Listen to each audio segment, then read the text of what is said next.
Hi team, we're going to do a little AVRT workshop today. AVRT stands for Addictive Voice Recognition Technique. It is an abstinence-based sobriety method that was outlined in the book Rational Recovery by Jack Trimpey. I'll put a link to the book in the pinned comment down below. I did do a more in-depth video explaining the technique as a whole and how it helped me to recover from my addiction and overcome alcoholism and move into a life of permanent, secure abstinence from alcohol, allowing me to live a life free of that horrible substance forever and move into a life of freedom, health, inner peace, happiness, security. I highly recommend reading the book. Obviously, the book outlines everything in much greater detail, explains how the technique works, and explains exactly what's going on with regards to brain chemistry and where this addiction is even coming from in the first place, and explains why the addictive voice is the way that it is. I did do a video, I'll put a link in, I always forget which side it's on, it's either that side or that side. I'll put a link in a card up there to the video that I made just explaining how the technique helped me to overcome alcoholism, and I put a little bit more about my background and my story in that video.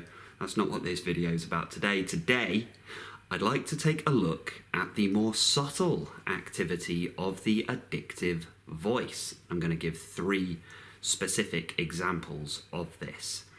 The addictive voice is any thought, feeling, belief, opinion, mental image, and even to some extent the physical sensations as well, that supports the idea of further use of your substance or activity.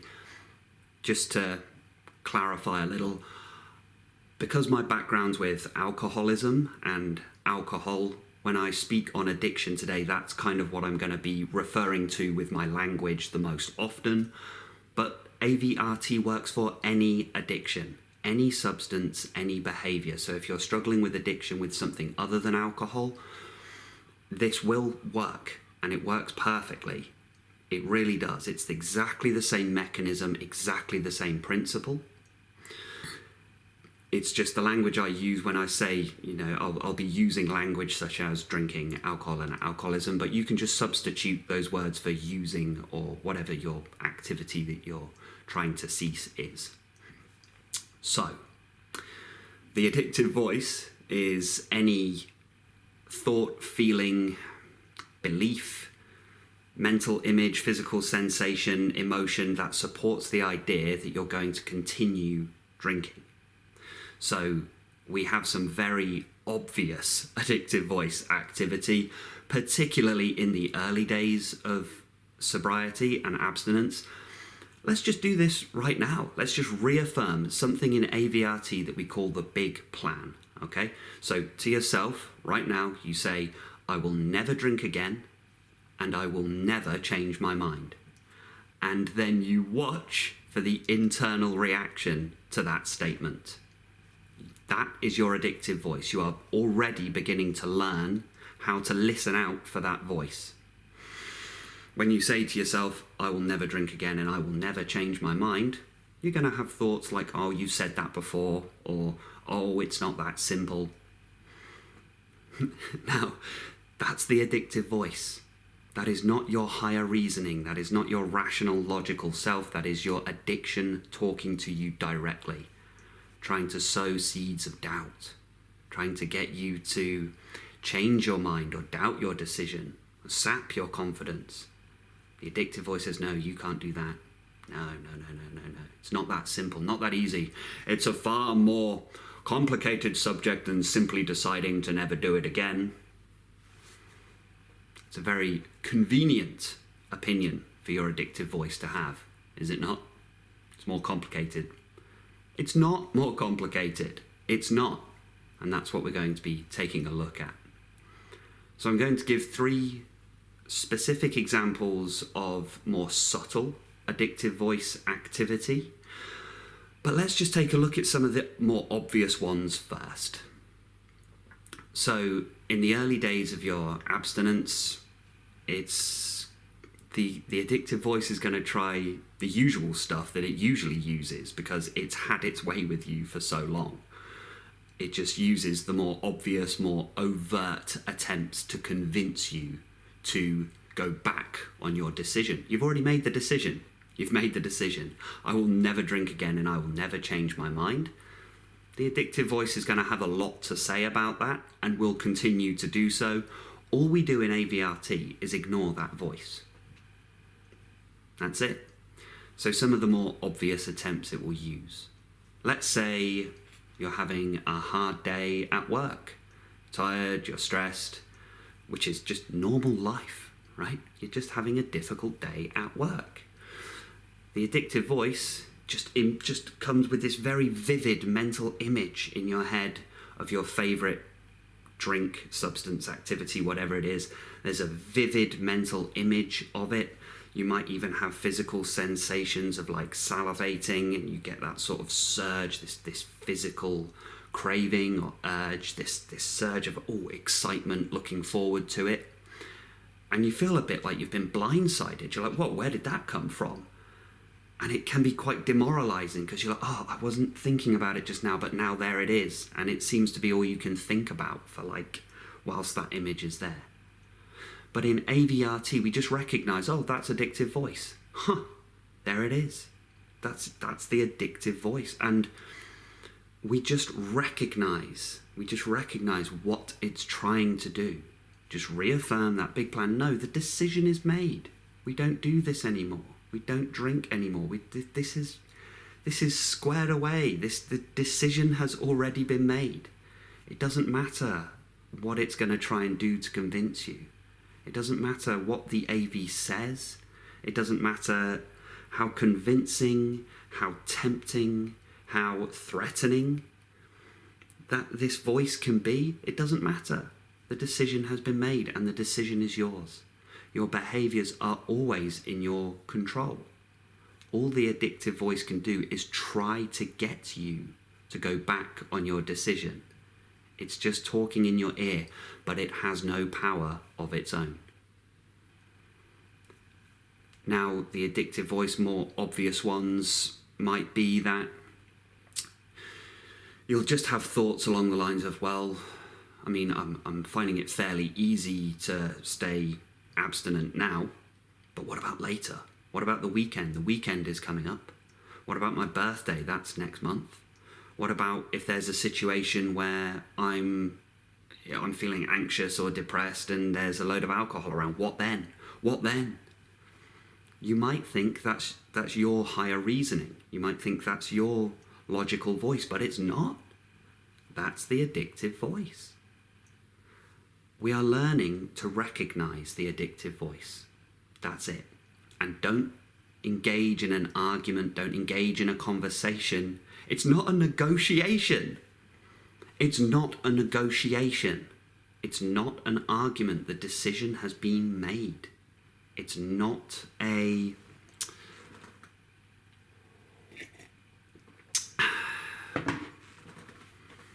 It's not a discussion. Nah. Not a discussion.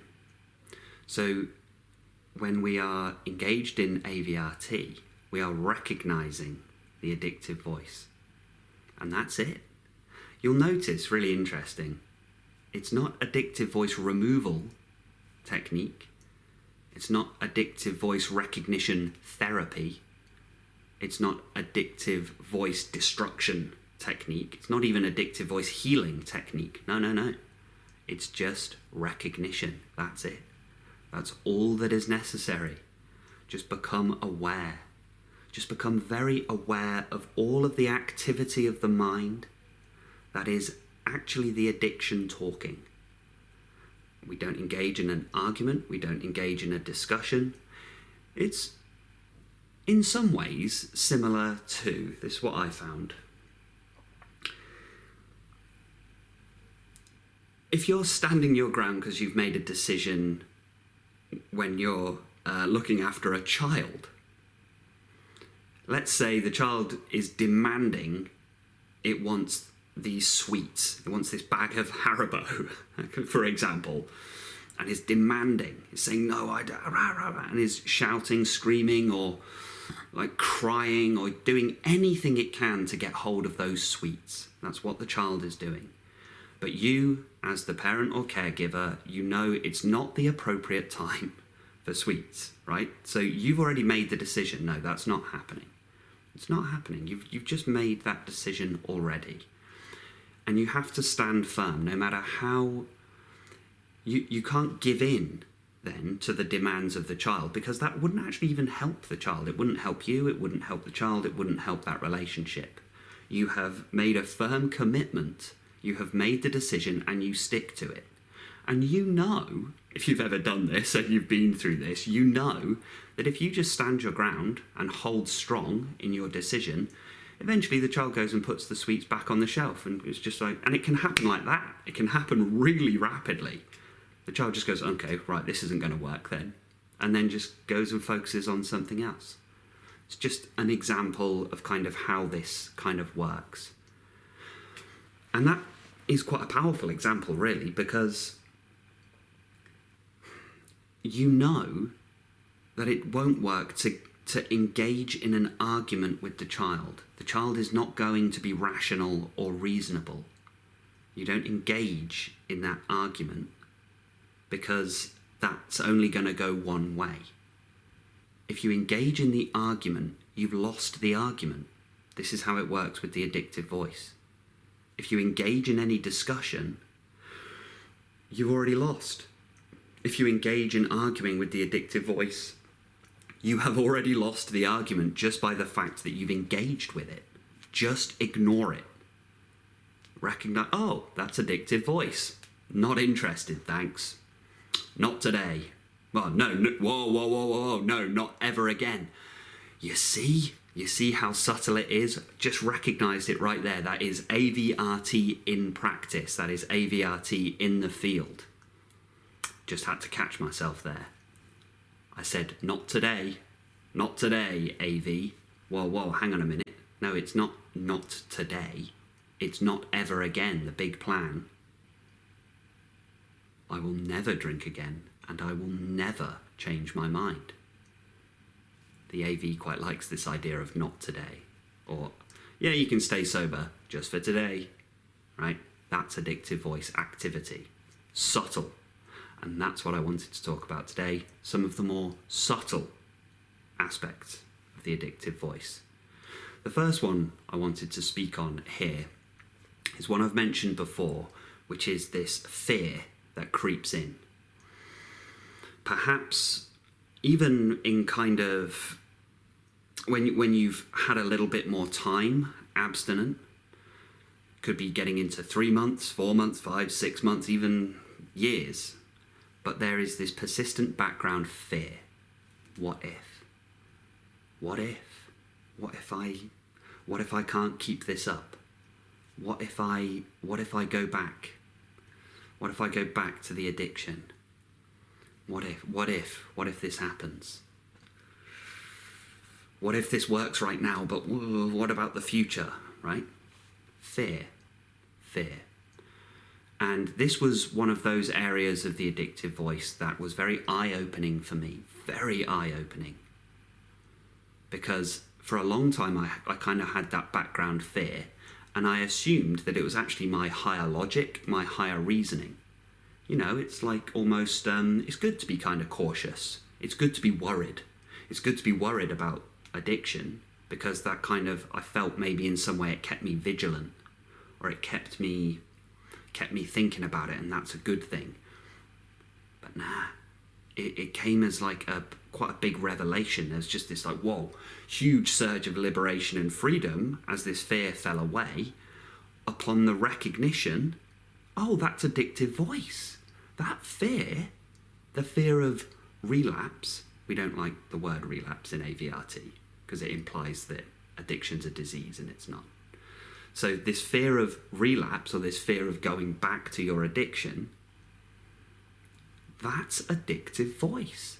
Now you would think, surely it's rational and reasonable to fear going back to the addiction. After all, the addiction is so damaging to you, and it's caused such massive amounts of damage in your life. Surely some fear is reasonable. But this is why we have to get laser focused. And you might think, well, why do we need to flush out all of this? Like, what does it matter? You know, if the decision's made, what does it matter to flush all of this out? Well, it does matter. It does. Unfortunately, this is one of the few areas in life where you simply cannot afford to make mistakes. You can't afford to. There's mistakes are not allowed here. You cannot afford to. We've got to sort this out. It is life or death. We have to flush out the whole thing. We have to recognize all addictive voice activity. We have to. And we have to be uncompromising. No grey areas. We cannot have grey areas here. You cannot allow yourself grey areas. You cannot allow yourself to shrug your shoulders and go, well, who knows, right? What if? Well, it is what it is. Nothing you can do about it. Well, whatever will be, will be. Like, we can't allow that. Not in AVRT. It has to be black and white. Is it addictive voice activity or not? We have to bring the full light of our conscious awareness to this. If you are sincere about ceasing your addiction, are you sincere about it? Are you sure? Are you committed to this? Are you committed to abstinence? Are you committed to sobriety? Because if there's any doubt, if there's any wiggle room, we need to take a look at that doubt. We have to take a look at that wiggle room. We cannot have grey areas in this. Your life is at stake. Your happiness is at stake.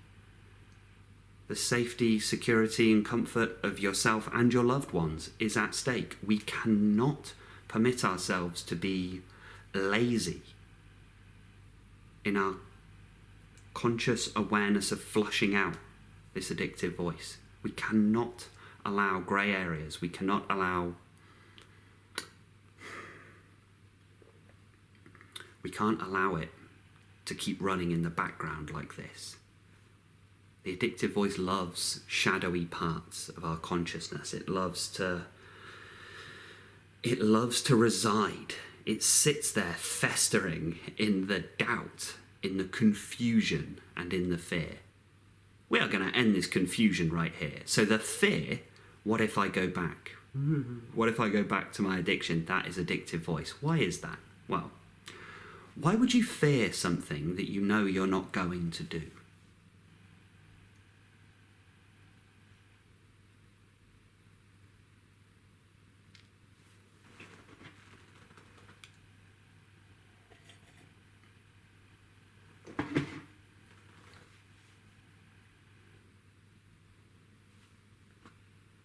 Right? Why? Why are you worried about that? I don't fear, and so there's so many things in life that, I mean, you could do to really damage yourself. You really could. You know, there are so many things in life that if you chose to do them, it would be incredibly damaging, but you don't fear doing them. I don't fear, and you don't fear, going out and walking around in traffic with your head in the air like, just going to go walk around on a busy motorway. I mean, that's incredibly dangerous, isn't it? You know, terrible harm could befall you if you did that. But you're not worried about doing it. Why aren't you worried about doing that? Because that would be insane. That's why. That would be crazy. So you don't worry about doing it because you know you're not going to do it. You don't worry that you're going to walk down the street and go and buy a bottle of bleach and just glug, glug, glug, just drink a bottle of bleach. That would be very damaging, wouldn't it? That would take your ride out.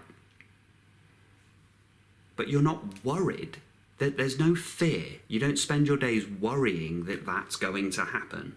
as like, ooh, what if that happens? What if that happens? You're not worried about that. Why are you not worried about that? Because you know you're not going to do it.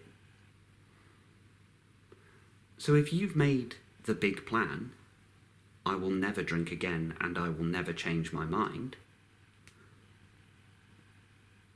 okay, and you meant it, what's the worry about? What is the fear about?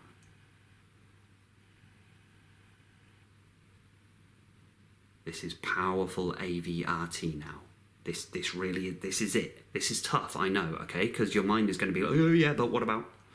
Your AV is going to try and divert attention away from what I'm talking about right here. But do not let it do it. Do not let your AV keep taking control and hijacking your mind like this. We're going to stay with this right now. I will never drink again, and I will never change my mind.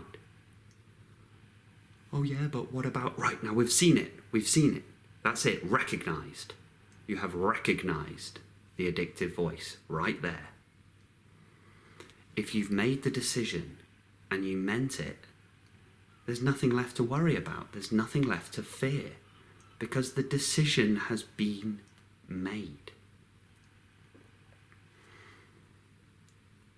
Now I guarantee that when I just said, if you made the plan and you meant it, then there would be no fear. You're now worried that you didn't really mean it. Oh, but I still get the fear, so when I say I will never drink again and I will never change my mind, I must not really mean it. Recognize what's happening. That too is the addictive voice. That is the addictive voice. Now, the more we do this, the more we recognize this, the more we separate ourselves from the addiction. Just keep recognizing, that's addictive voice activity. That's addictive voice activity. That's addictive voice activity. And you can keep reaffirming that big plan. And just continually watch for the reaction. Even if the reaction, this is another quite subtle one, even if the reaction is just a blankness, there's a void. Sometimes you might say, I'll never drink again, I'll never change my mind, and you feel like, whoa, I feel good, I feel that's great, it feels liberating. Yes, I feel confident in that, I feel secure in that, so good, perfect.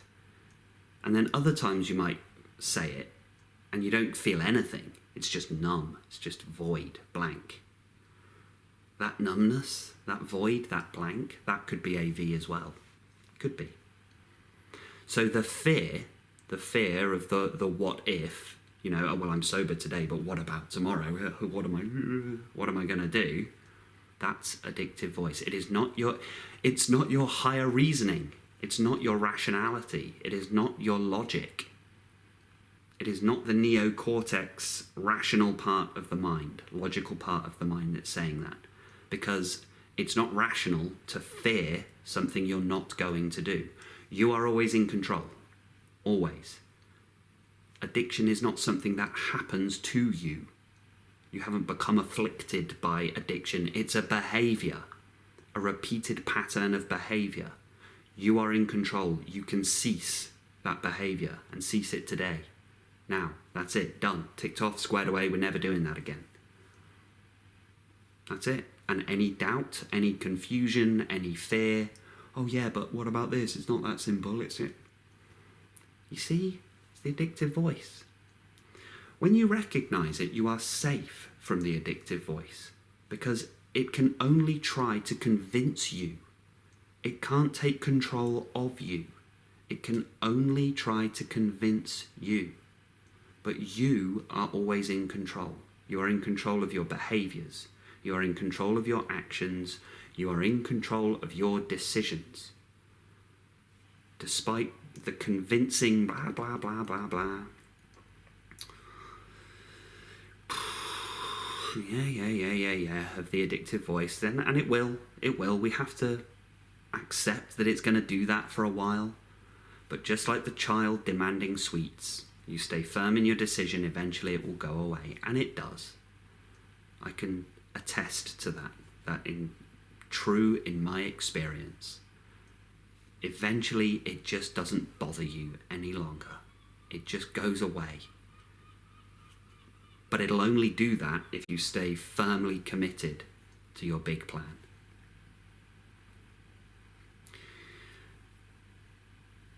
So that's fear. That's the background subtle fear.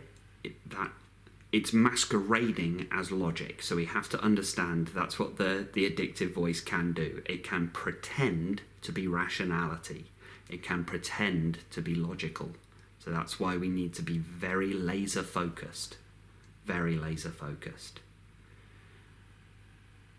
And it has to be that. Clinical.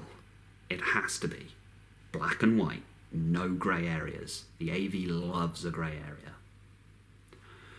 This next one is very subtle and may take a little bit of explaining.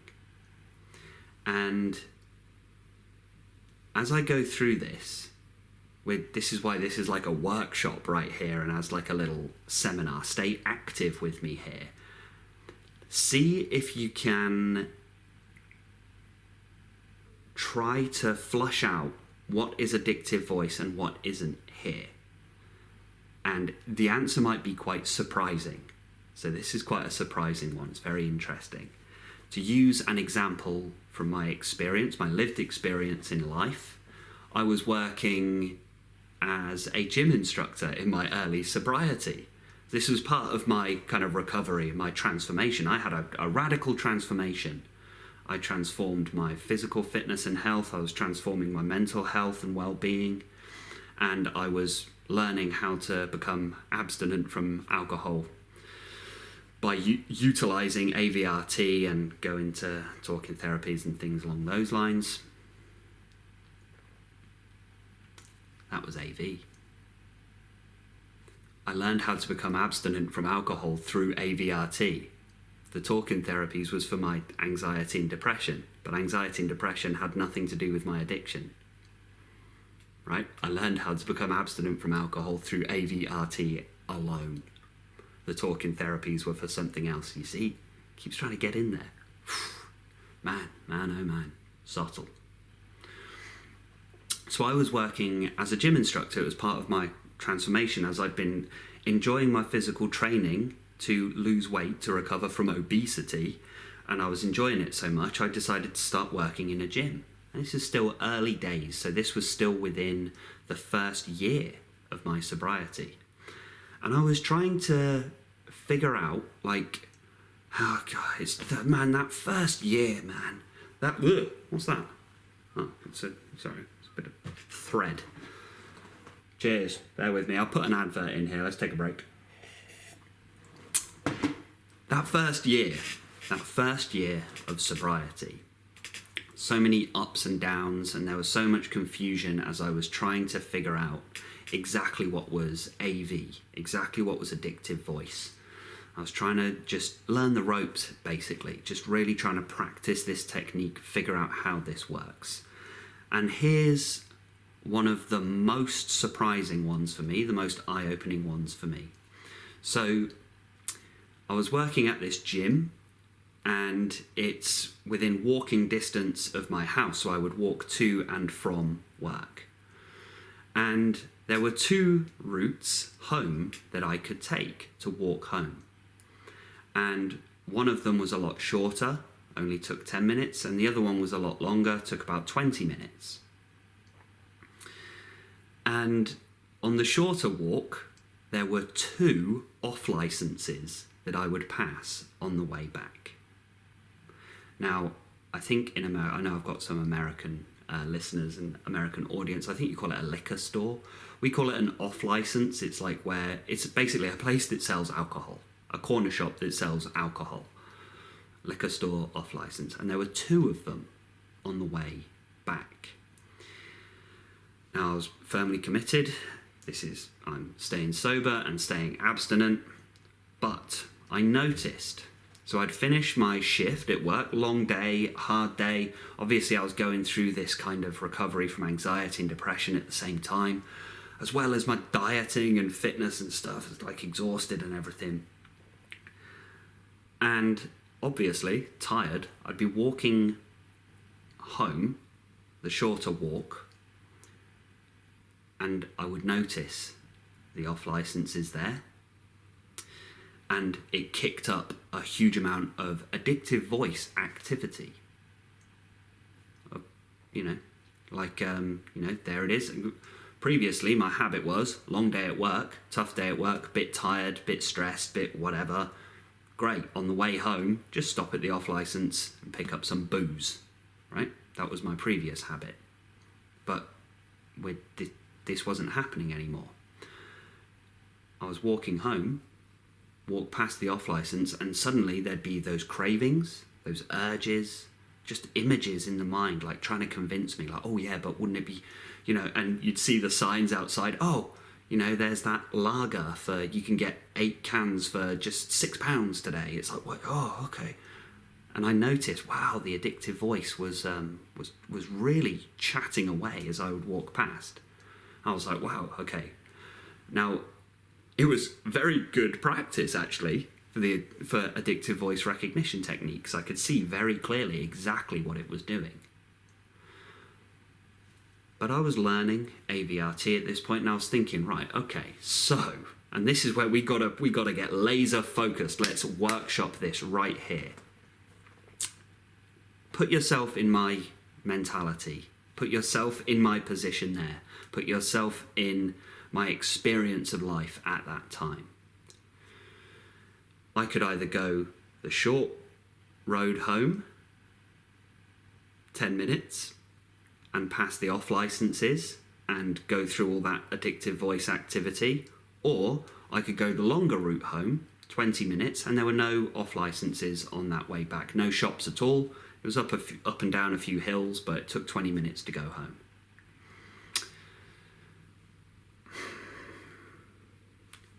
Which option, so if I'm going to make that decision, which route home to take, which one is addictive voice? Do we walk past the off license, or do we go the other route that doesn't pass the off license? You can pop your answer in the comments maybe before we actually go into it. Again, the answer might surprise you.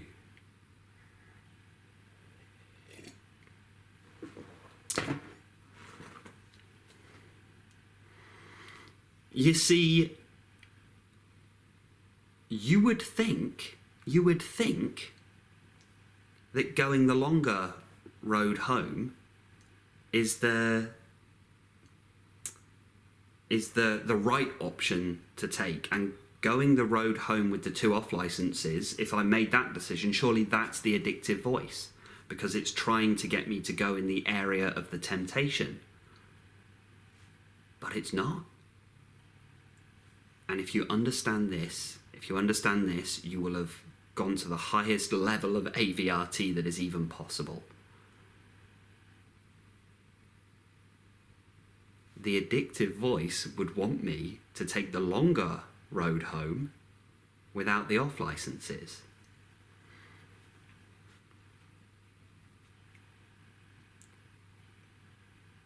It's mind-bending until it's not. Like an optical illusion. It takes a while to see it. You can't quite see, well, how does that work? That doesn't work, does it? That doesn't make logical sense until you get it, and then you're like, oh, I see.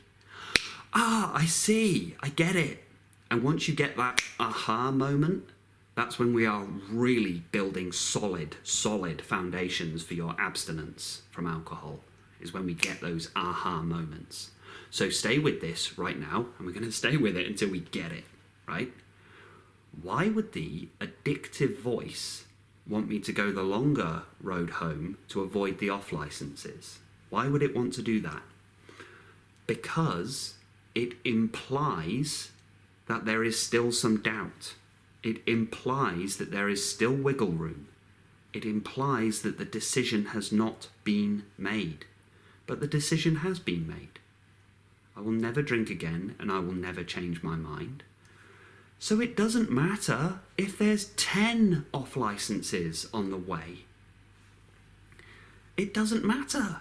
It doesn't matter if there's 20 off licenses, 5 bars, crowds of people all carrying booze saying, you need to drink. It doesn't matter. Why doesn't it matter? Because the decision's been made. I'm walking 20 minutes home. I want to walk 10 minutes home. I'm going to take the shorter route. It's been a long day. I've done my physical training today. I want to go home and start relaxing. I got to eat some food. I got to prepare my food for the next day. I got to get my clothes ready for the next day. I ain't taking the longer road home. I'm taking the shorter road home. Oh, but there's off licenses there. What if you stop at the off license on the way back? What do you mean, what if? There's no what if. There is no what if. You might think that I'm kind of splitting hairs or I'm kind of overcomplicating things. It's like, no, this is laser focused now. This is laser focused. We cannot permit ourselves grey areas. We have to figure this out.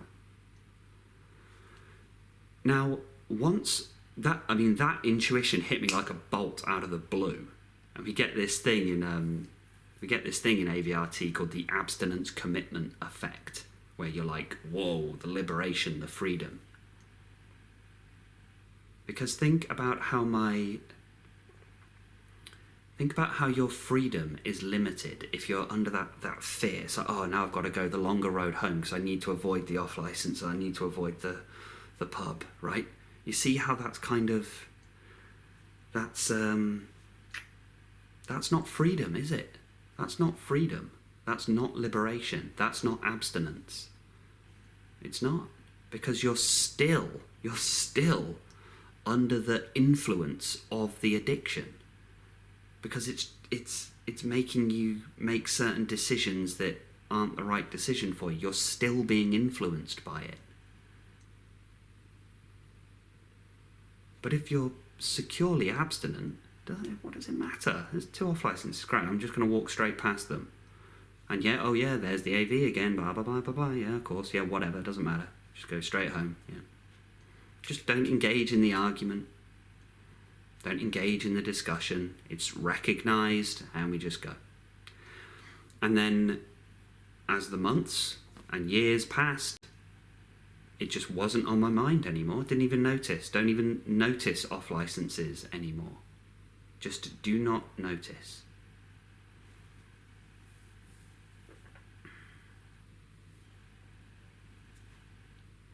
And that brings me to the third example of very subtle addictive voice activity, which is this tendency towards obfuscation and confusion. Muddy waters, making things obscure and confusing and vague and mysterious. It's not at all. There's no mystery. There's no confusion. There isn't any. You've just decided not to drink anymore. That's the end of it. That's it. Any thought to the contrary? Oh, it's not that simple. It's more mysterious than that. You have some kind of mysterious disease, isn't it? What about your brain chemistry, like your B vitamins or something, or genetics? Yes. And there's all of this. Nah.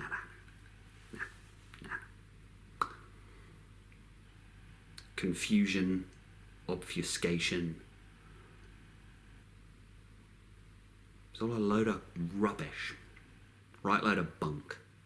You just stop. That's it.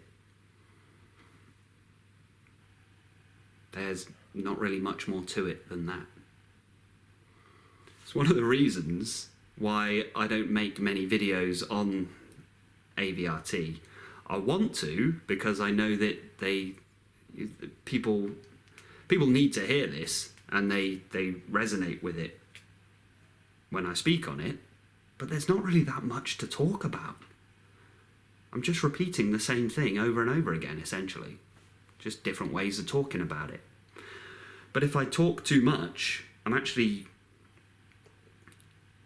almost going into AV territory. Because ain't nothing to talk about. Not really. It ends with the big plan. I'll never drink again, I'll never change my mind. That's it, it's done, it's over. That's it, it's over.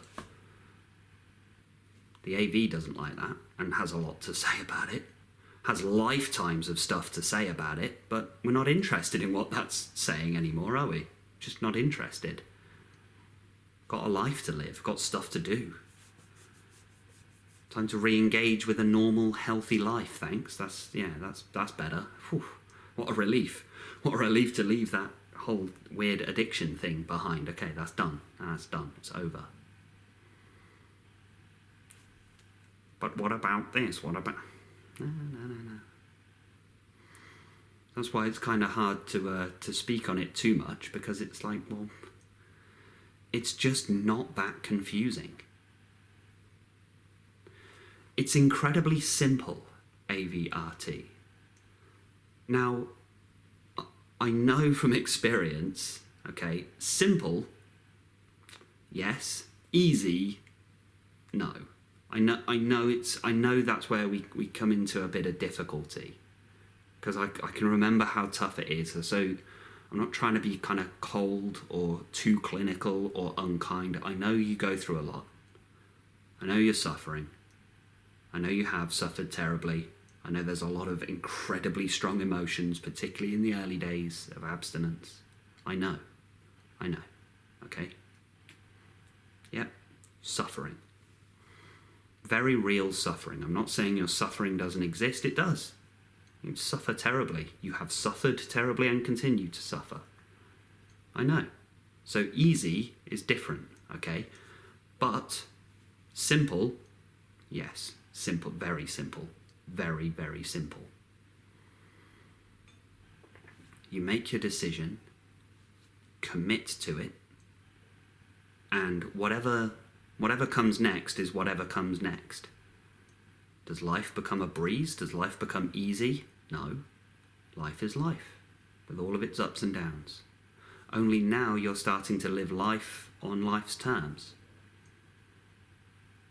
You join in with the healthy, normal life that everyone else has been doing all this time.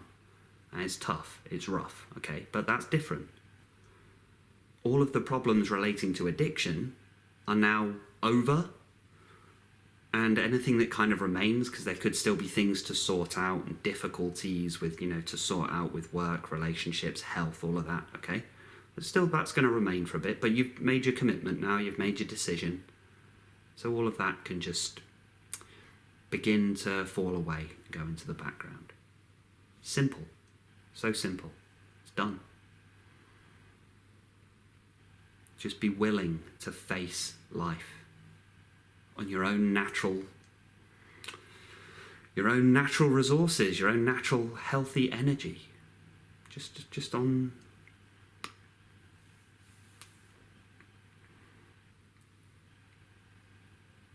You learn to trust yourself again. The more you practice AVRT and really start to pick this apart, right, so that's AV, that's not. Okay, that's AV, that's not. The more you do that, the more your confidence is going to build up. When your confidence builds up, you will trust in yourself.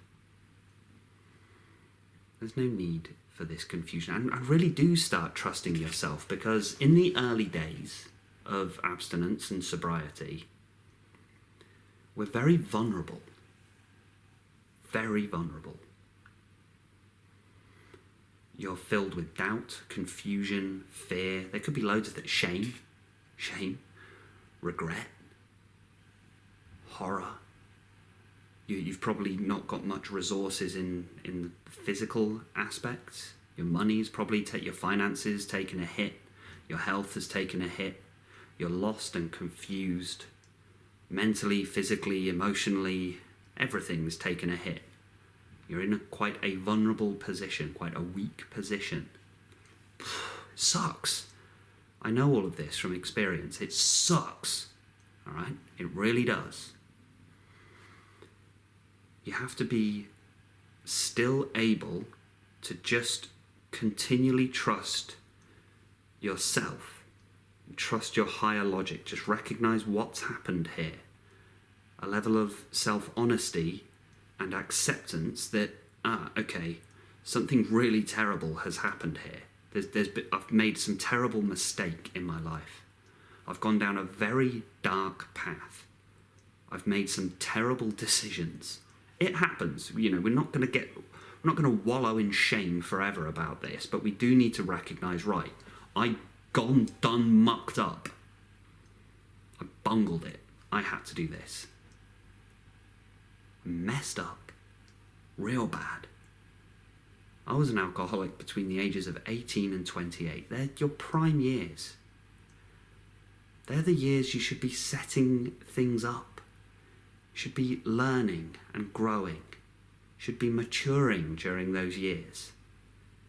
You should be engaging with all the energy and vibrance of youth and young adulthood. All of that should go into healthy, good things to build a strong, healthy, solid, secure, comfortable life. That's what those years should be for.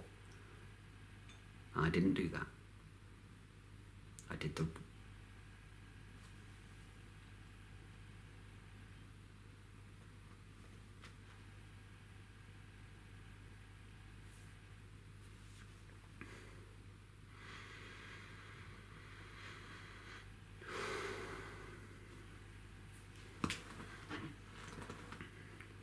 Cheers. Sorry. Maybe that's another reason I don't do these videos very often. I trigger myself on occasion.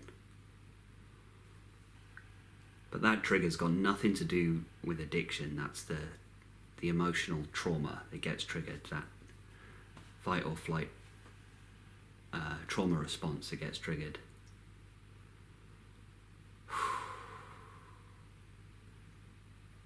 I did the wrong thing for those 10 years. I messed up, and I messed up real bad. That's what happened. That's what I did. I chose to recover, and I choose to honour that commitment. And in time, right, okay. We work through it. We accept this happened. It does happen. The important thing now is to make it right. That's the important thing. Leave it behind. Learn, grow, heal. We're moving forwards. That's all there is to it. You'd be stunned what you can recover from. Now I choose to do the right thing.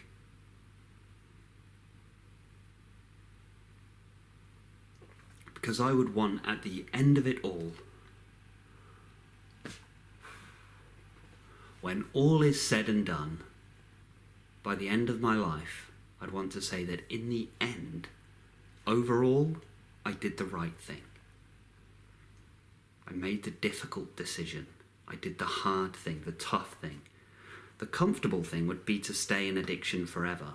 Just wallow in that confusion and delusion forever. Deluded. Oh, I'm an addict. What am I going to do? Oh. That would have been easy. That's not the right decision, though, is it? The right decision is to turn this around, sort it out. Just sort it out. You can do it. You can. No matter how long it's been for you, no matter how many years this has been going on, no matter how damaged body and life has become, it doesn't matter. What matters is what you choose to do today. Turn it around. You can do it. You can. There might be stuff to learn. Yeah, well, there we go. We better get to it then, hadn't we? There's work to do. Yes, there is. There is. Better get to it then. Let's crack on. Join the team. That's how it felt when I recovered. I became abstinent and started to engaging with a healthy, normal life. I felt like I was joining the team, finally. I'd been running around, messing around, like, oh, I'm going to try and do this, that, the other. And when I finally sobered up, saw sense, became sane, ended this delusional way of living my life, it felt like the team just went, come on, just go on, yeah, we got stuff to do. Join humanity. Humanity is, we got stuff to do. Good stuff as well. There's a lot of negativity in the world, and we got to try and sort this out.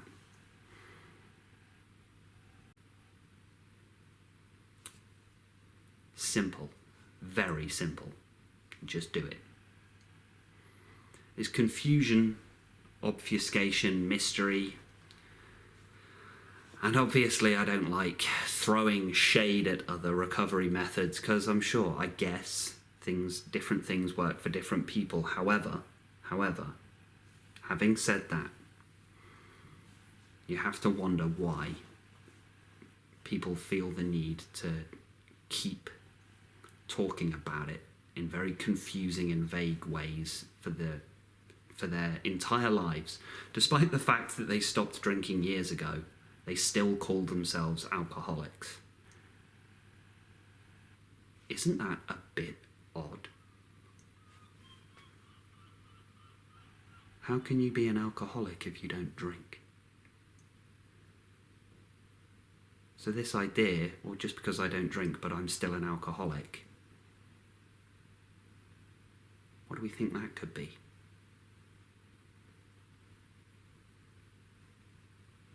What's with what's with this? What's with that belief? It's a bit strange. Are we sure that's a rational belief? Is that logical? Is it true?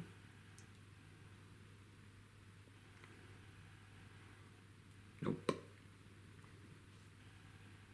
There's nothing wrong with you. There's nothing wrong with you. The belief that there's something wrong with you serves the addiction. Oh, you're just defective. You're inherently broken. There's something wrong with you. You have a disease. You're genetically deficient in some way. You're sick. Repressed shame is the root cause of that. Feeling like, oh, there must be something inherently wrong with me. That actually serves the addiction. It perpetuates this cycle. Nothing wrong with you. You're perfectly normal. Perfectly healthy. You're fine. And you always have been. You just made bad decisions for a very long period of time, and it's kind of janked up the works, so to speak. But we can undo it, fix it, heal it. Yeah.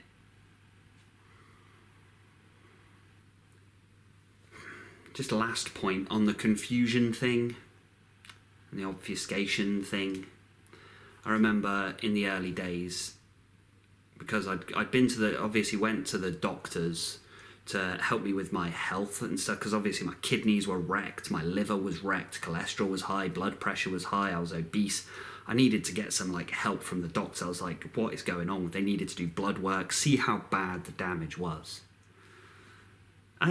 It actually felt good to see how bad the damage was. It felt like I was finally taking accountability, finally taking responsibility for myself. Go to the doctors. Stop drinking, go to the doctors and say, right, what's the damage? Because this stops now, but where are we at? What have I done? What have I done?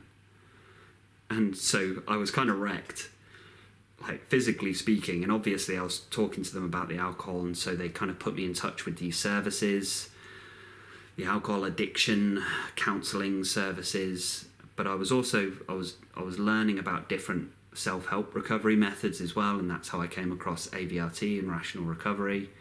But I still engaged with the addiction counselling at that time, because I was like, well, let's see, what's this about? What have they got to say about things? And I just found them the weirdest, strangest people. They want to talk about odd things. They want to talk about things that have got nothing to do with alcohol whatsoever. It's weird. We've got to keep it simple. I'd go through entire sessions where I'd be like, when are we going to talk about addiction? I want to know what's going on in my mind. What are you talking about? Why are you talking about B vitamins? Why are you talking about horse therapy? What are you talking about? And I remember there was one incident so strange. This bloke was odd. I went to this this room, this building. It was really run down. For some reason, all these buildings are just like absolute, just falling to bits. And he had his dog in the room, this big black Labrador, and it was going crazy. It was like biting me.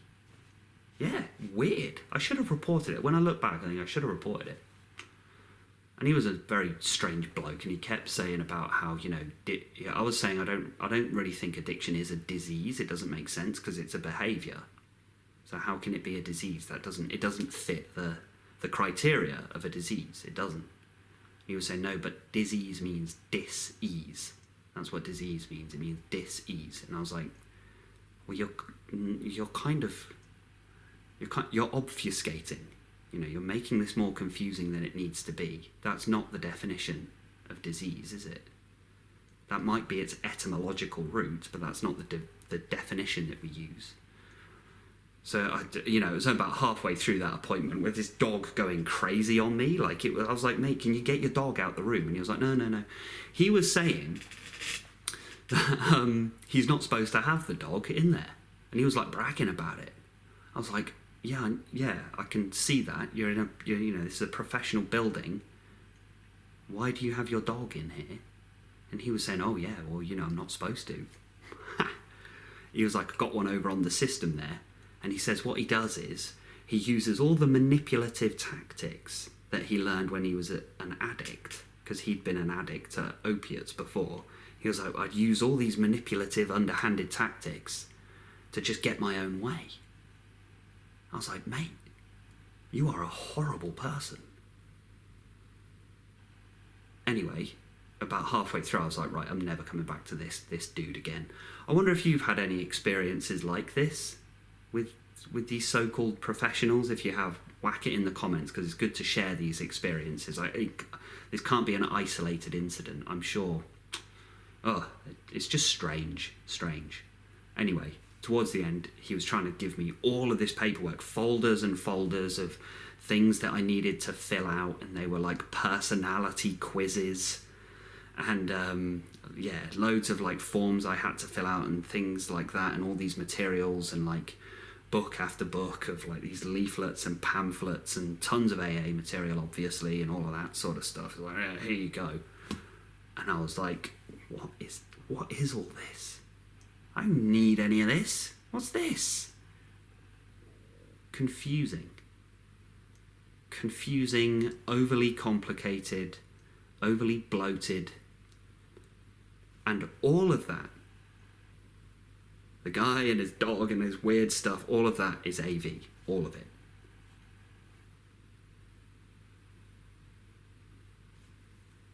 Just constant, strange chatter and confusion. It's got nothing to do with addiction.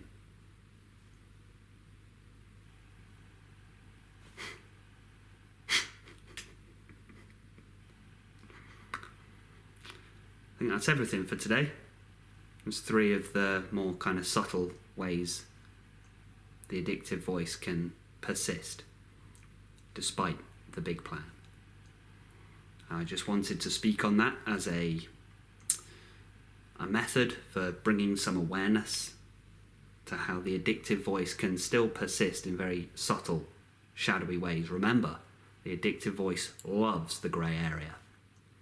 In the same way that a fungus likes dark, damp areas where sunlight doesn't reach. Sunlight kills fungus. Sunlight kills bacteria. Sunlight kills viruses. Your awareness is just like that. AV loves to live in grey areas, dark, shadowy areas. Loves it. Bring awareness to the shadowy, dark areas, and it kills it like that. I say kills it. I mean, the more you keep the awareness, the light of awareness on it, eventually it stops trying. Like the child begging for sweets, just, it's not time for sweets. We don't do that. We're not doing that. It's done. It's over.